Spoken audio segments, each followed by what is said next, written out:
বাংলাদেশে জোড়া মামলায় জামিন পেলেন চিন্ময় কৃষ্ণ দাস। তবে জোড়া মামলায় জামিন পেলেও এখনই জেল মুক্তি হচ্ছে না চিন্ময় কৃষ্ণ দাসের।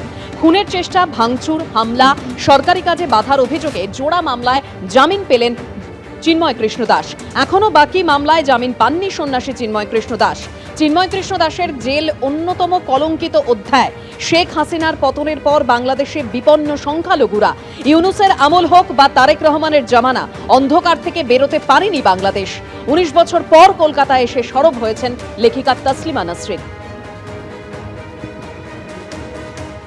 চিন্ময় কৃষ্ণ দাস হিন্দুদেরকে যেভাবে আশা দিচ্ছিলেন, তারপর সংগঠিত করছিলেন, তাতে মনে হয় অনেকের অসুবিধে হচ্ছিল, বিশেষ করে সরকারের। তো এই সরকাররা তো কখনো মুক্ত চিন্তার পক্ষে বা বাক স্বাধীনতার পক্ষে থাকে না, বলে বটে, কিন্তু দেখা যায় প্র্যাকটিক্যালি তারা থাকে না। তো এইসব অন্যায় তো করেই যাচ্ছে সরকার।